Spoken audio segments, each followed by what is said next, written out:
네, 잠언 3장을 시작했습니다.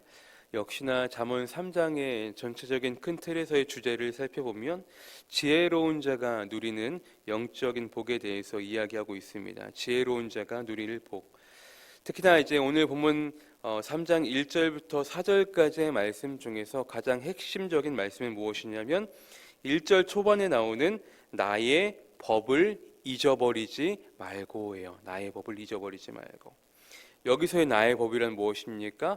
하나님의 가르침, 결국 하나님의 거룩한 말씀을 이야기하고 있습니다.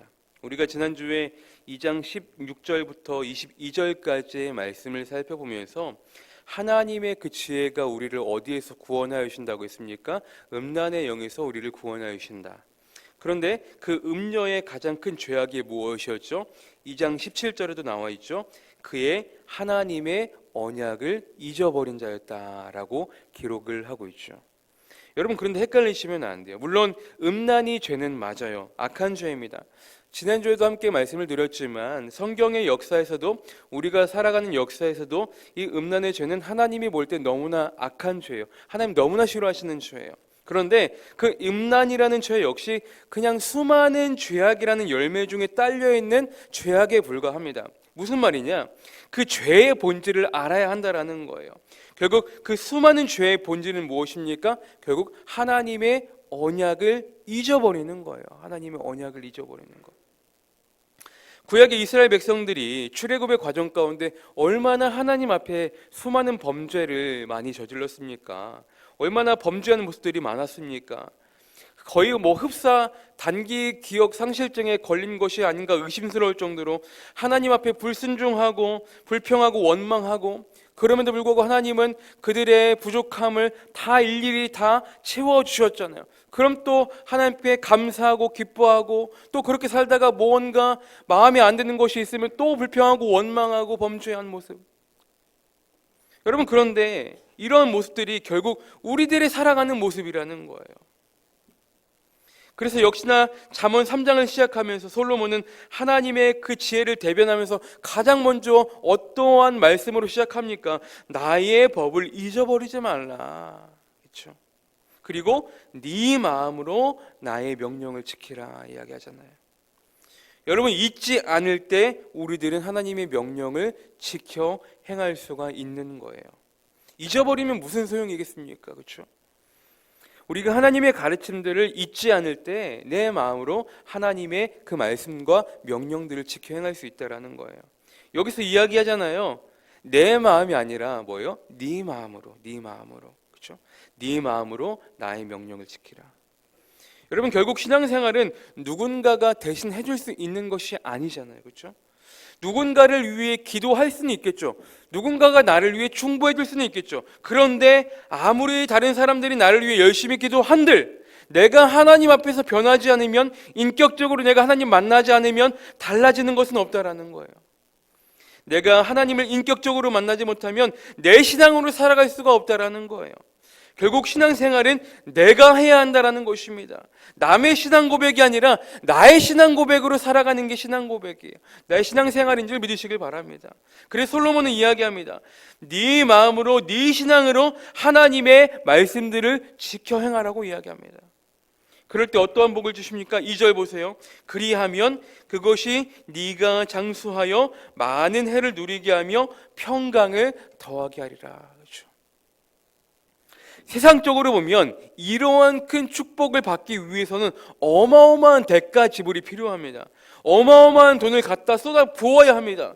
그렇다고 장수할 수 있는가? 그렇다고 평강을 누릴 수 있는가? 아니요. 아무리 수많은 돈을 갖다 쏟아 부어도 장수하며 많은 해를 누리고 평강을 얻는다라는 보장이 있을까요? 아닙니다.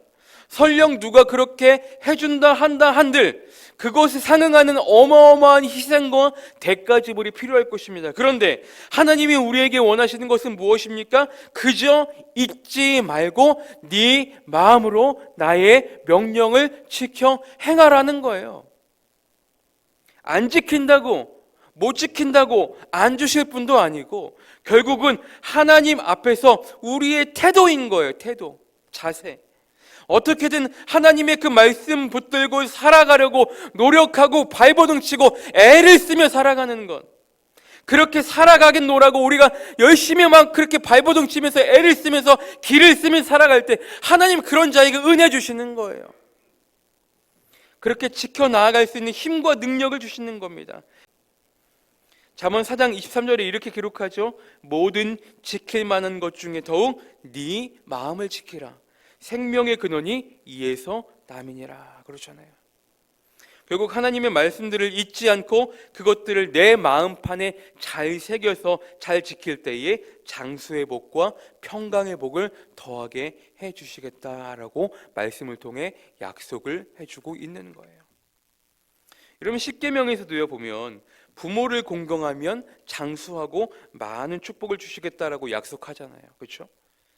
유일하게 하나님의 대리자가 될 수 있는 위치가 바로 부모의 그러한 역할이기 때문이에요.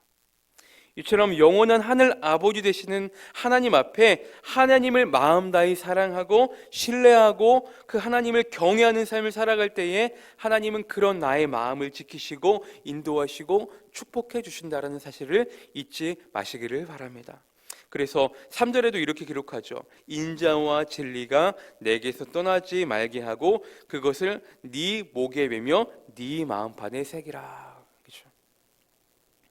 이 3절이 결국 의미하는 것이 무엇입니까? 결국 우리의 영과 육을 의미하는 거예요. 그렇죠?